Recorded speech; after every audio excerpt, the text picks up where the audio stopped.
होगी जो आदत तुम्हारी।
बाकी न होगी जो आदत तुम्हारी।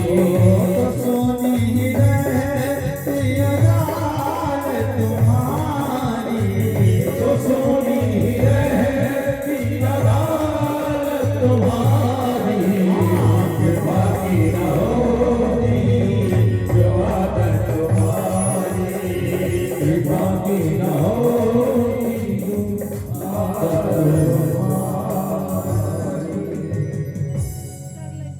बोलिए वृंदावन बिहारी लाल की जय हो।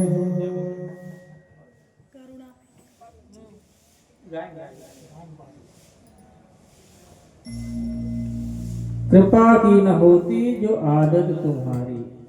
यदि भगवान की कृपा न हो तो हम लोग भगवान को कभी नहीं पाते। इस संबंध में तुलसीदास जी कहते हैं कि ऐसे कृपालु भगवान जो हैं,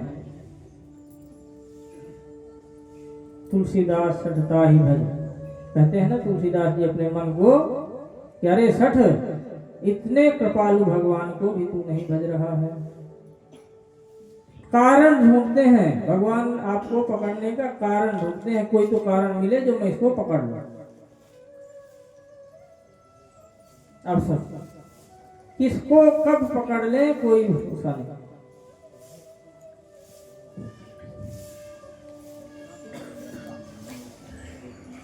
ऐसे ही एक पुणे के पास में पुरंदर नाम के शहर है, वहां पर पुरंदर ग्राम है। वहां पर एक ब्राह्मण थे, बहुत कंजूस थे। इतने कंजूस कि अगर दूध में मक्खी गिर जाए तो झाड़ झाड़ करके निचो लेते थे, एक भी बूंद न जाने पाए। इतने कंजूस, बड़े अव्वल दर्जे। ब्याह हुआ तो पत्नी आई तो सोने चांदी के आभूषण आज पहने, तो बोले देवी उतार कर रख दो, पहने पहने घिस जाएंगे। बोले महाराज ये तो सौभाग्य का प्रतीक है, मैं अपना श्रृंगार कोई सौभाग्यवती स्त्री कैसे उतार सकती है, मैं नहीं उतारूं। बोले कहीं चोर आ गए, हम दुकान में बैठे रहते हैं। तो पत्नी ने समझाया कि हमें तो उस दिन तो दुकान करेंगे। और क्या करते थे, ब्याज में पैसा चलाते थे। ब्याज में पैसा चलाते थे, इतना पैसा आता उसको ब्याज में चलाते थे। पैसा खूब था, परंतु धोती ऐसी पहनती, 4 जगह से रफू की रहती। कोई आके पूछता तो दिखा देता, अरे कहाँ फटी धोती पहनी, 4 जगह से सिली हुई है। फिर आते शाम को, फिर बोले पत्नी को देवी इसको उतार दो।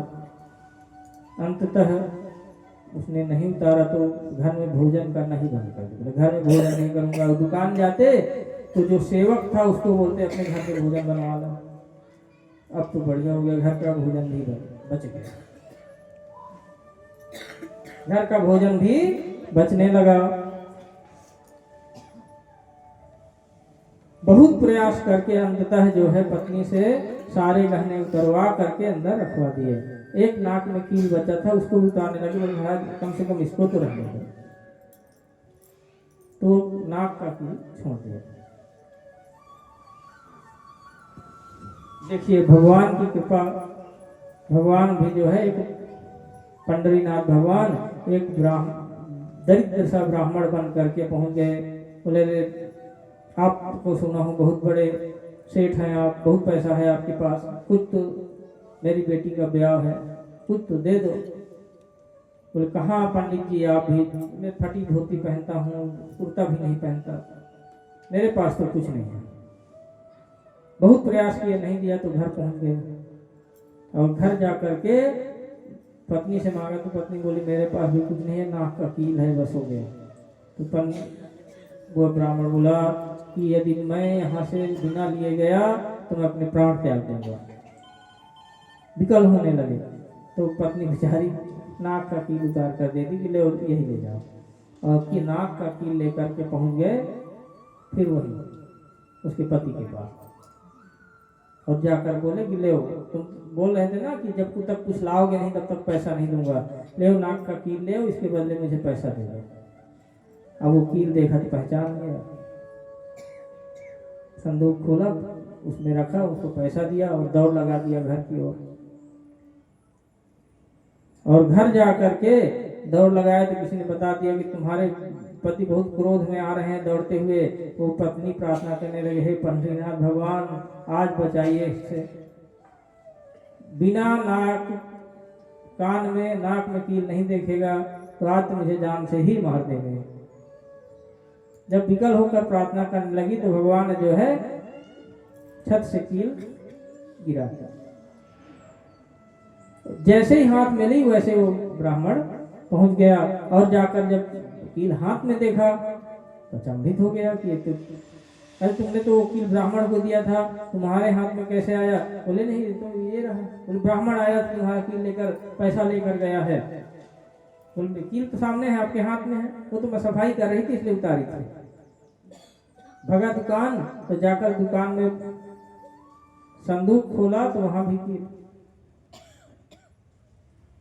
समझ गया कि है अवश्य ही भगवान ने किया है। उसको बहुत पश्चाताप हुआ, और पश्चाताप में इतना जला कि सब कुछ त्याग करके पंढरपुर जाकर पंडरीनाथ भगवान की शरण में चले गए। और वहां जाकर बोला, प्रभु मैंने आपकी बहुत अवहेलना की है, आप मेरे सामने खड़े मांगते रहे, मैंने आपको कुछ नहीं दिया, इसलिए मुझे कोई दंड दो। तो पंडरीनाथ भगवान बोले कि तुम जहाँ जितने तीर्थ हैं और जहाँ जिस तीर्थ का महात्मा है उसी तीर्थ में जाओ, उसी तीर्थ में वहाँ की भाषा में ही मेरा नाम संकीर्तन करो, भजन करो। ऐसा अद्भुत भक्त हुआ वह पुरंदर कि जो भी संपत्ति थी उसके पास सब पंढरपुर मंदिर में दान, और स्वयं जो है भगवान नाम संकीर्तन करता घूम। एक बालाजी के बहुत बड़े भक्त राजा थे, उनके पास एक ऐसे ही भजन सुनाने लगा, तो उनकी केवल निष्ठा जो है बालाजी में थी, वह जो है पंडरीनाथ भगवान में निष्ठा नहीं थी। तो वहां भी जो है उन्होंने बालाजी में ही पंडरीनाथ भगवान के दर्शन करा दिए, तो वह राजा भी अनन्य भक्त हो गया। इस प्रकार से वह पुरंदर पूरे विश्व में, भारत देश में जितने भी तीर्थ थे, हर तीर्थ में गाता हुआ अंततः पंडरीनाथ भगवान की शरण में आ गया, और वहीं पर भगवान नाम संकीर्तन करता और भगवान का अनन्य भक्त हो। एक दिन पंडरीनाथ भगवान के मन में हुआ कि इसकी परीक्षा ली जाए, इसके मन में क्या है। तो वहीं पर एक जो है वैश्या थी पंढरपुर में, वह जो है नृत्य करती, क्योंकि उसको मंदिर नहीं घुसने देते थे, तो वहीं से बुलाती है पंडरीनाथ भगवान कभी तो आओ मेरे पास। तो भगवान ने देखा पंडरीनाथ से अच्छा मौका है, अब उसी का भेष बना करके, पुरंदर का भेष बना करके और वैश्या के घर पहुंच गए। नृत्य करती हुई वैश्या के घर में जाकर के पंडरीनाथ भगवान पुरंदर का वेश धारण किए पहुंच गए। तो वहां जो लोग थे बोले, अरे ये तो बड़ी बड़ी बात करता था, बड़ा भक्त था, अरे राम राम राम, देखो वैश्य का नृत्य देखने आया है। और पंडरीनाथ भगवान जा करके वाह वाह वाह वाह, जो सब बैठे थे उन्हीं साथ में बैठ गए, वाह वाह बहुत सुंदर नृत्य हो रहा है, और दिखाओ और दिखाओ, पैसा उछाल रहे हैं। जो वहां बैठे थे राम राम राम राम, इसको तो बड़ा बगुला भगत है ये, तो देखो तो कैसे उछल उछल करके नाच रहा है। और अंत में भगवान बोले, मैं तुम्हारे नृत्य से प्रसन्न हूँ, अपने हाथ में जो कड़ा पहने थे वो वैश्य को दे दिया और चले आए। सवेरा हुआ, देखे तो भगवान के हाथ का कड़ा गायब है, कड़ूला गायब है। ढूंढा गया तो ढूंढते ढूंढते जो है, और स्वप्न में पांडवों को बता भी दिया कि पुरंदर जो है कड़ा जो है जाके वैश्य को दे के आ गया है। वैश्य से जाकर पुंडा पुजारी ने पूछा, बोले हाँ ये तो पुरंदर आया था, वो तो कड़ा दे के गया है। अब तो महाराज खूब कुटाई हुई, खूब मारे पुरंदर को। तो लक्ष्मी जी बोली, काहे मजा लेते हो भक्तों का? बोले मैं इसका परीक्षा ले रहा था। बोले ये कौन सी परीक्षा है, इसको बेचारे को पिटवा रहे हो? बोले इसके अंतर मन में झांक कर देखो। तो जब अंतर मन में झांक कर देखे तो क्या मन में चल रहा था, मैंने जरूर बहुत बड़े बड़े पाप किए हैं। ये उन पापों का पंडरीनाथ भगवान प्रायश्चित करवा रहे हैं। यह देख मन के भाव को समझ गए भगवान, और स्वयं प्रकट होकर उनको बताया कि ये कड़ा लेकर मैं ही गया था। बोले पंडरीनाथ भगवान की जय। ऐसी कृपा करते हैं। बताइए कहाँ कंजूस ब्राह्मण जो एक पाई न किसी को दे, और वह जो है अनन्य भक्त बन गया। बहुत भक्त हुए हैं ऐसे, रसखान हुए हैं, रहीमदास जी हुए हैं। रहीमदास जी तो राजा थे, परंतु किसको कब अपनी ओर आकर्षित करना है, कब अपनी ओर खींचना है, ये तो टेढ़ी टांग वाला ही जाने। सीधा तो कभी चलना सीखा ही नहीं। नीचे से ऊपर देखो तो पैर टेढ़े, कमर टेढ़ी, गर्दन टेढ़ी, हाथ टेढ़े, और जो मोर पंख लगाते हैं वो भी टेढ़ा। जो मछली का कांटा होता है, एक बार मछली फंस जाए उससे तो नहीं निकल सकती, वैसे ही इनके प्रेम में जो फंस जाए वो फिर चाहे जितना छटपटा ले बाहर निकल ही नहीं सकता है। बोले बाल कृष्ण लाल की जय। कृपा की न होती जो आदत तुम्हारी। बहुत कृपालु है, कब किस पर कृपा कैसे कर देंगे ये कोई नहीं जानता। लाखों वर्ष मुनि तपस्या करते रहते हैं, भगवान को नहीं पाते। और एक ताज खान को देख लीजिए, आगे चलकर वो काले खां के नाम से प्रसिद्ध हुआ, बहुत बड़ा भक्त हुआ भगवान। बहुत कथा है आगे उसकी, लंबी उतनी लंबी कथा नहीं कह सकते।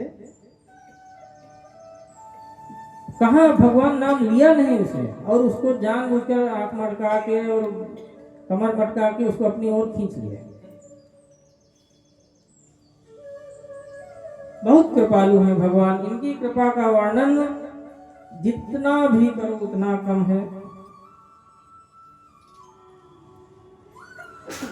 पूतना को जला कर आए तो नंद रानी बोली ना जाने राक्षसी को छुए हैं, तो गौशाला ले जाकर भगवान के नाम से ही गोविंद आपकी रक्षा करे, श्याम आपकी रक्षा करे, मुरली वाले आपकी रक्षा करे। बोले वाह ये बढ़िया है, जिसका झाड़ा लग रहा है उसी के नाम से उसी को झाड़ा लगा रहे हैं। जब भी कोई उत्पात होता है, माता यशोदा जो है सीधा भगवान को गौशाला लेकर ही पहुंचती है। अब क्यों? क्योंकि गाय भगवान को बहुत प्रिय है। यह पृथ्वी है जब तक गाय है। जिस दिन गाय नष्ट हो जाएगी, पृथ्वी स्वतः नष्ट हो जाएगी। गाय नष्ट हुई, तीनों लोग नष्ट हो जाएगा। अब तो शहरों में मजबूरी है, फ्लैट में गाय रख नहीं सकते, भाई लिफ्ट से चढ़ा के थोड़ी ले जाएंगे ऊपर, पर गौशाला तो है। हर व्यक्ति का कर्तव्य है कि कम से कम एक गाय का खर्चा तो अपने घर से गौशाला में जाकर जिम्मेदारी ले लेगी, मैं इसकी जिम्मेदारी। गाय तो नहीं रख सकते पर कुत्ता जरूर रख सकते हैं। पहले बोलते हैं पहले घर घर गाय रहती थी, कुत्ता बाहर डोलते थे, अब घर घर कुत्ता घूमता है, गाय बाहर डोलती है। कैसा कंकाल आ गया। और भगवान स्वयं कहते हैं विप्रधेनु सुर संत हित लीन मनुज अवतार। किसकी रक्षा के लिए? बोले विप्रधेनु, ब्राह्मणों और गाय के लिए। वस्तुतः जब गाय की रक्षा होगी तभी ब्राह्मणों की भी रक्षा होगी। यदि गाय की रक्षा नहीं होगी तो ब्राह्मणों की भी रक्षा नहीं होगी। क्यों? क्योंकि जब तक शुद्ध घी नहीं मिलेगा, शुद्ध दूध दही यह पंचगव्य आदि नहीं मिलेगा, तब तक यज्ञ पूजा पाठ आदि अच्छे से नहीं होंगे, तब तक जो है ब्राह्मण भी नहीं बचेगा। जिस गाय के लिए गोविंद पृथ्वी पर आए, आज वही गाय की दुर्दशा देखकर रोना आता है। घर में गाय रखते हैं, दूध करके गाय को घर से निकाल देते हैं। छोटा सा बछड़ा है, कोई टक्कर मार दिया, बेचारा गिर पड़ा। ये दुर्दशा है। इसलिए सबकी जिम्मेदारी है। बोलते हैं गौ माता की जय। जय मत बोलिए, जय बोलने से थोड़ी पालन हो जाएगा। आपकी मजबूरी है तो घर में नहीं रख सकते हैं तो कम से कम गौशाला में जाकर गाय को चारा तो दे ही सकते हैं। हमें नहीं बोल रहे हैं कि कुत्ता को मारो। हमारे शास्त्र में तो आदेश है कि पहली रोटी गाय की और अंतिम रोटी कुत्ते की।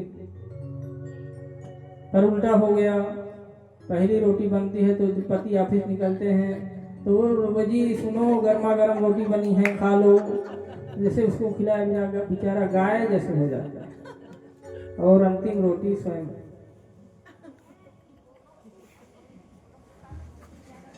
इसलिए पहली रोटी गाय की बनाइए, भले ही रख दीजिए, ऑफिस जा रहे हैं तो उनको दे दीजिए कि रास्ते में गाय मिलेगी, खिला देना।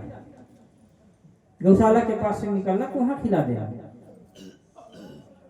कुत्ते का भी वो है कि कुत्ते को भी अंतिम रोटी जो है नहीं खानी चाहिए, कुत्ते को देनी चाहिए। वह भी रक्षक है, परंतु वह द्वारपाल है तो द्वारपाल को द्वार में ही रखना चाहिए, घर के अंदर नहीं रखना चाहिए। और यहाँ तक विधान है कि यदि कुत्ता किसी सामग्री को छू दे घर में तो वह पूजा पाठ में नहीं ले जा सकती। और जिस घर में कुत्ते रहते हैं वहाँ पितर और देवता कभी नहीं आते। कुत्ता पालिए परंतु उसकी बाहर व्यवस्था करें। हमें बोल रहे हैं कि मत पालिए, पालिए परंतु उसको बाहर रखिए, उसको घर के अंदर प्रवेश मत दीजिए। जिस गाय के लिए गोविंद आए, आज उसी की यह दुर्दशा देख करके मन बहुत दुखी हो जाता है।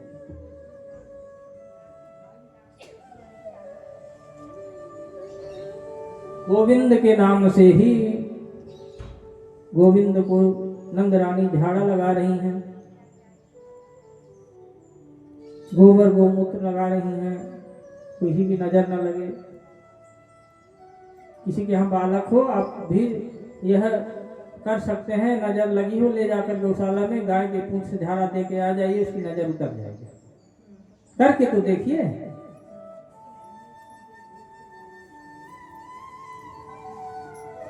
इधर पूतना मरी तो कंस को विश्वास हो गया कि यह अवश्य ही कोई चमत्कारी बालक है, हो न हो यही जो है मेरे संहार का कारक न बने। तो तृणावर्त नाम के एक राक्षस को मारने के लिए भेज दिया।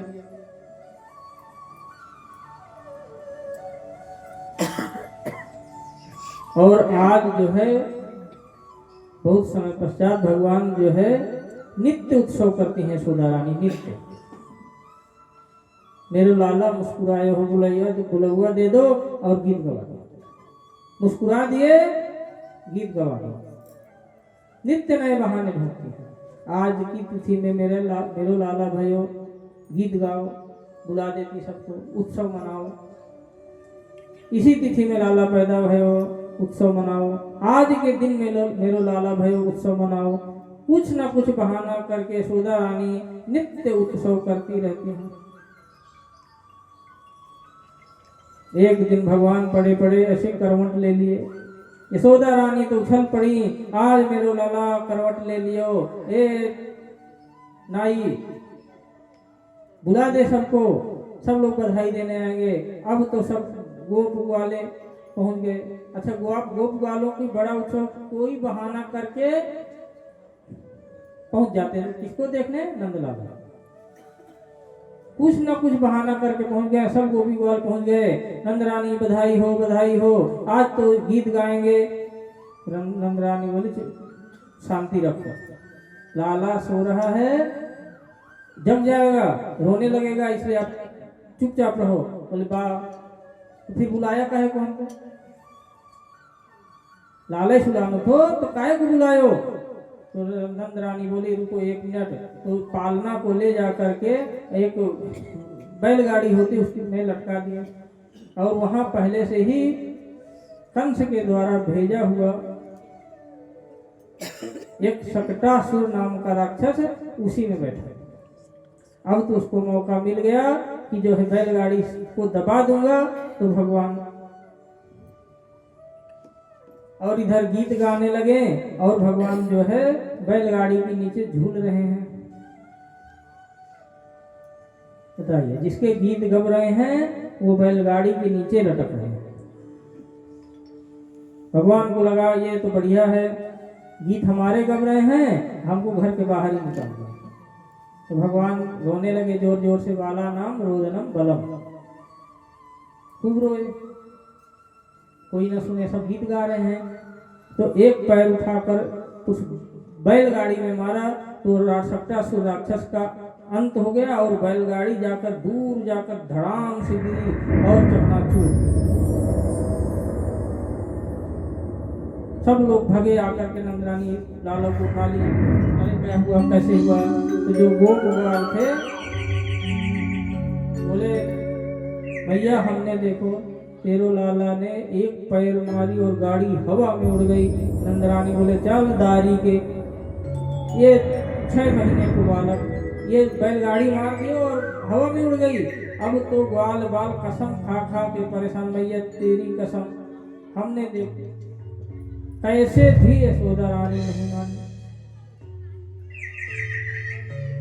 ले गई घर के अंदर, पूजा पाठ करवाए। न जाने मेरा लाला जब से हुआ तब से कुछ न कुछ उत्पात हो ही रहा है।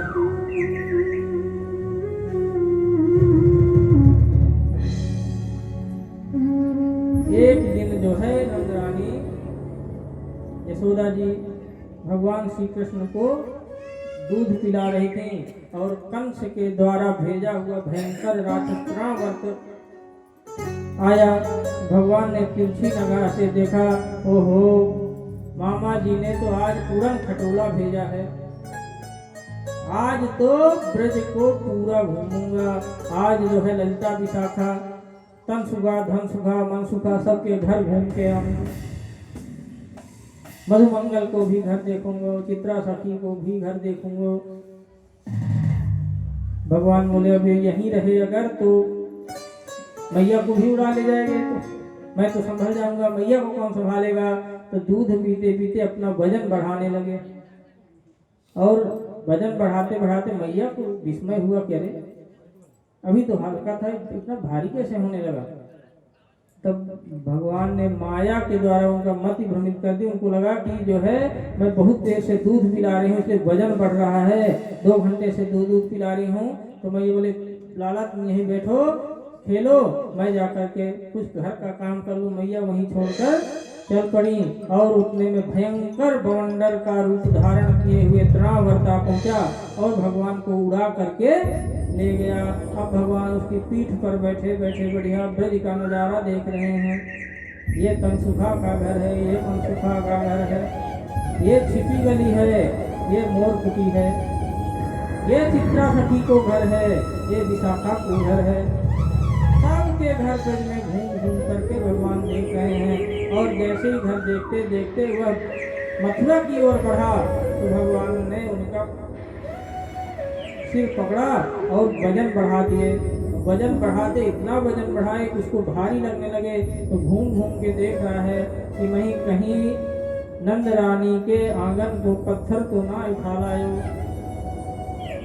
घूम घूम के देखने लगा तो भगवान बोले, देखो तो इस मूर्ख को, मेरे भक्त पत्थर में मुझको देखते हैं, ये मेरे में भी पत्थर ढूंढ रहा है, इसलिए इसका सिर पत्थर से ही पटका जाए। भगवान ने आराम से उसका सिर पत्थर पर पटके और उसका प्राणांत हो गया। बोले वृंदावन की जय, राधे राधे।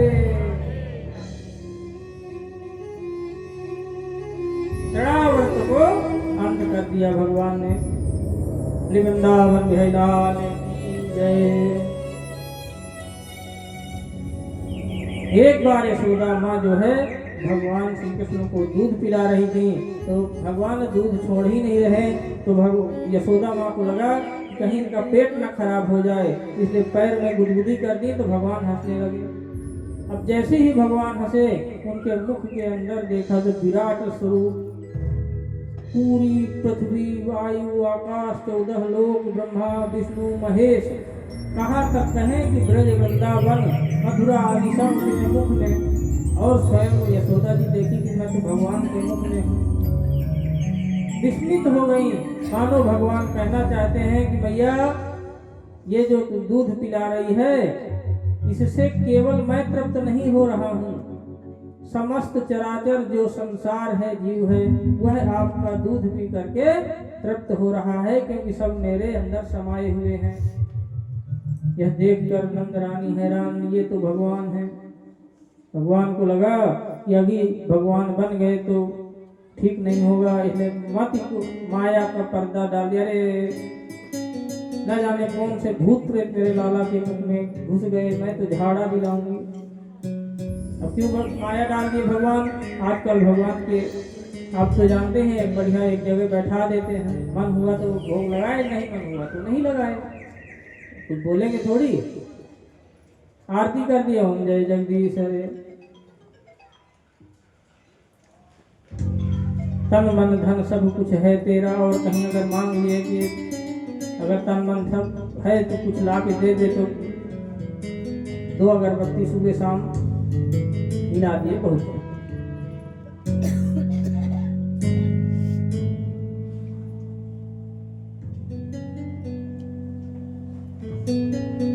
भगवान अपनी माया का पर्दा डाल दिए, तो उनको लगा कि कुछ मेरे लाला के ऊपर कोई कर दिया है, इसलिए जो है ब्राह्मणों को बुलाकर फिर दान आदि की नजर उतारी, गौशाला ले, कुछ न कुछ बहाना करके यशोदा जी जो है दान करती ही है।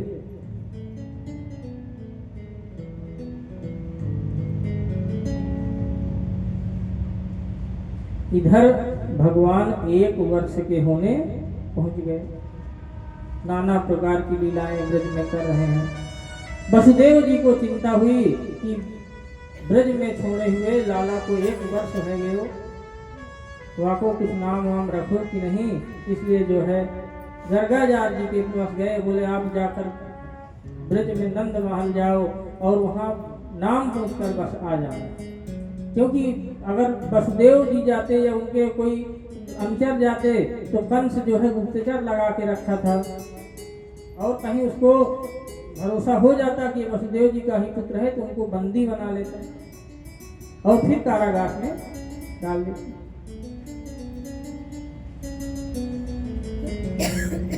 गर्ग ऋषि पहुंचे, उनका खूब स्वागत आओ भगत हुआ, और गर्ग ऋषि ने पूछा कि नंद बाबा इन दोनों लालाओं का नाम क्या है। तो नंद बाबा बोले लाला तो नाम अभी तक रखे नहीं, और 1 साल के है गए अभी तक नाम भी ना रखे। बोले नंद जी बोले नाम तो नहीं रखे, पर अब आप आ गए हैं तो आप नाम रख के ही जाइए। तो नाम तो रख देंगे, परंतु हम हैं यदुवंशियों के पुरोहित, और कहीं कंस को पता चला कि गर्ग ऋषि नामकरण करने गए थे तो आपको संकट आ जाएगा। उन्होंने बोला कि मैं जो है, नंद जी बोले कि हम चुपचाप कर लेंगे, किसी को पता नहीं चलेगा, आप जो है गौशाला चले जाइए, हम वहीं लेकर के बच्चों को दोनों आ जाएंगे। और गर्ग ऋषि जाकर गौशाला में बैठ गए और दोनों रानियां जो है उनको ले करके रोहिणी और यशोदा माँ, उनके मन में हुआ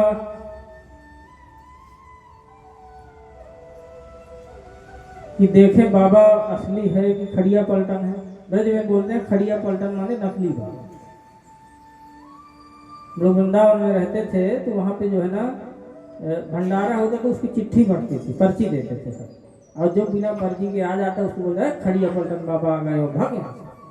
खड़िया पलटन बोलते मतलब नकली बाबा। तो देखें असली बाबा है कि खड़िया पलटन है। तो दोनों ने अपने पुत्र बदल दिए,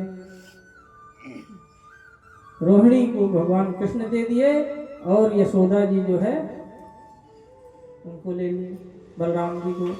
जा कर के सामने बैठी तो जैसे ही बलराम जी को देखा और कृष्ण जी को देखा समझ गए, और भगवान कृष्ण के ऊपर जैसे नजर पड़ी, गर्ग ऋषि तो समाधि में चले गए, आंख खुली की खुली और समाधि में प्रवेश कर गए। तो यशोदा माँ को लगा कि मेरे लाला को बढ़िया बढ़िया नाम सोच रहे होंगे।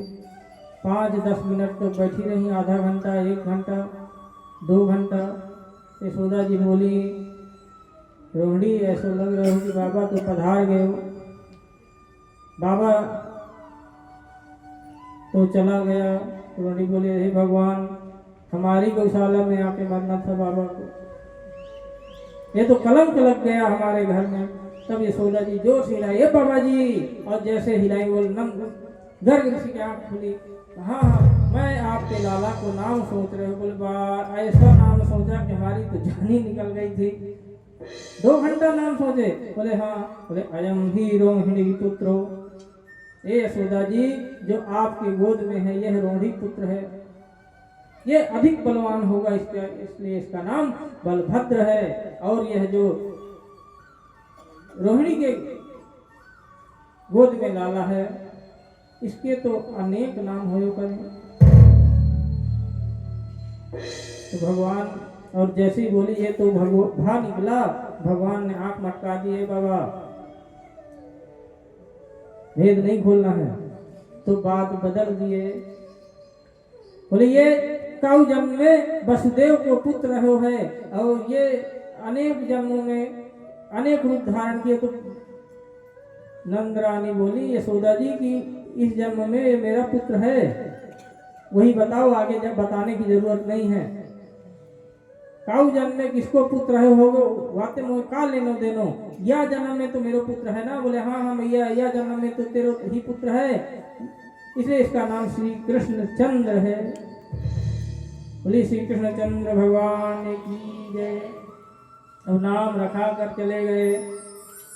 तो यशोदा जी बोले बाबा जी भी आए और ऐसे टेढ़ा मेढ़ा नाम रखा कर चले गए कि बोलते ही नहीं बन रहा है, आधी जीप वही लपट जाए। कहते इन दोनों को नाम है कलुआ और बलुआ। भगवान को नाम रख दियो कलुआ और बलुआ। बोले कलुआ बलुआ भगवान की जय।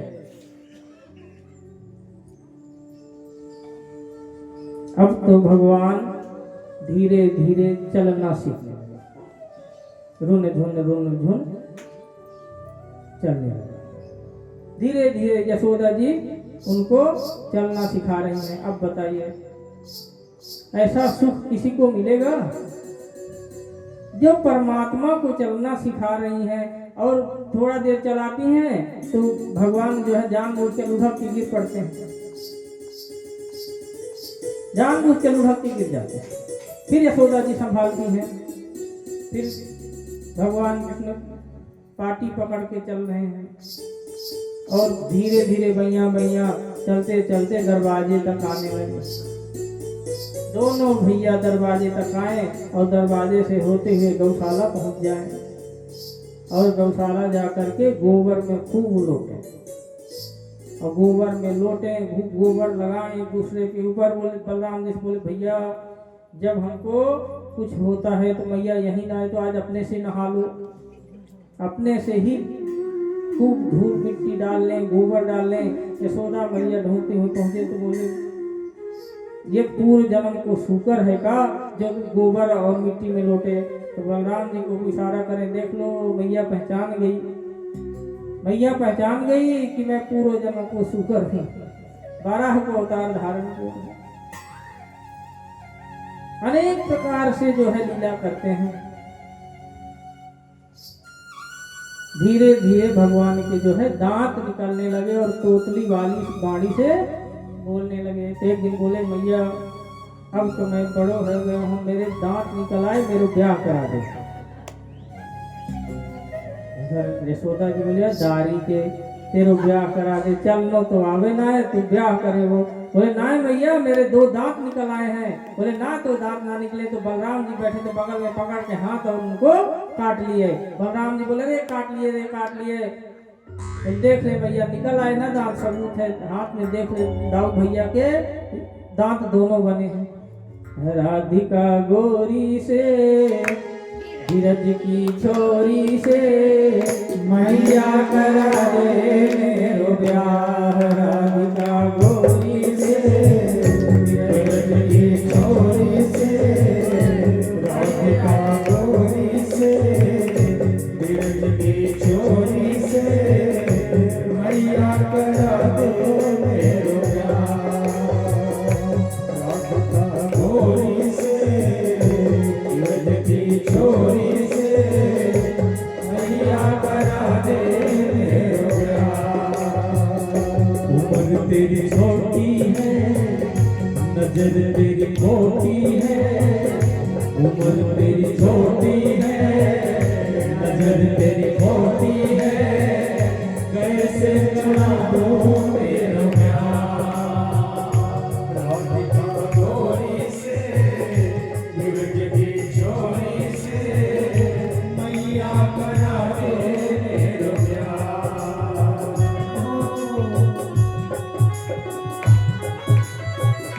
छोटे से माला बोल रहे हैं कि मैया मेरा ब्याह करा दे। अब मैं बड़ो हो गया हूँ।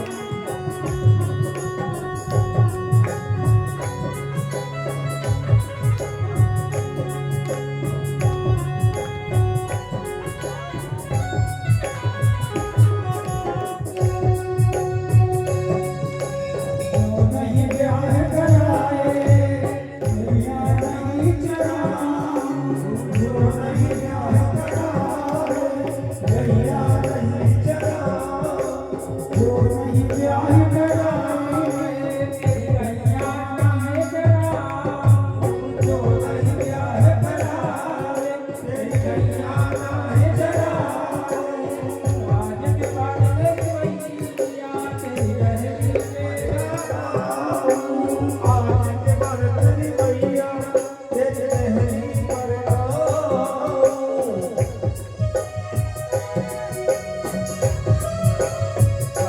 राधिका गोरी से, धीरज की छोरी से, मैया करा दे मेरो ब्याह। गोरी से, धीरज की छोरी से, मैया करा दे मेरो ब्याह।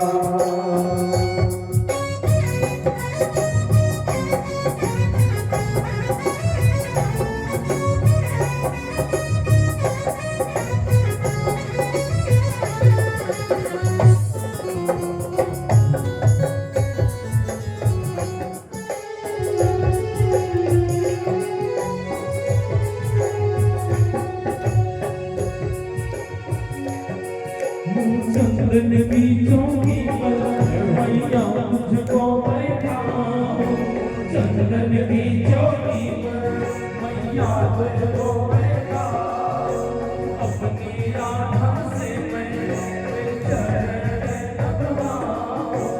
अपनी राधा से मैं चरण लगवाऊं।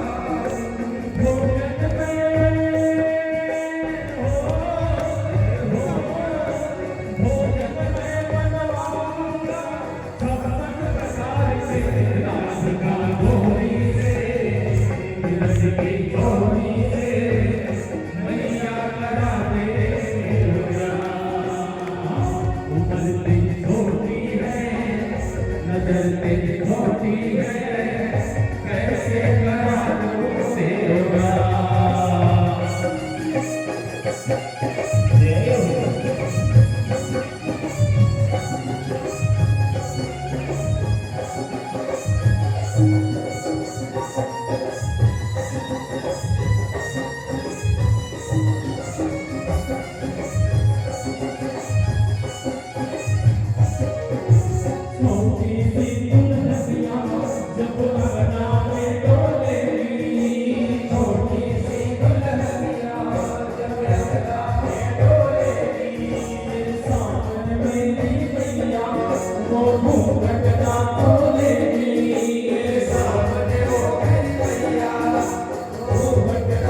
भोरी से रज की चोरी से मैया करावे जो प्यार। उम्र तेरी छोटी है नजर तेरी खोटी है कैसे करा तो तेरो प्यार। सुन बातें कान्हा की मैया बैठी मुस्काई। सुन बातें कान्हा की मैया बैठी मुस्काई। ले बलैया मैया भिड़े से अपने लगाई। ले बलैया मैया भिड़े से अपने लगाई। नजर कहीं हो नजर कहीं लग जाए लाल को नाचता भोरी से विरज की चोरी से मैया करावे जो प्यार। नजर तेरी भोरी है तेरी भोरी है कैसे करा तू तेरो प्यार। भोरी विरज की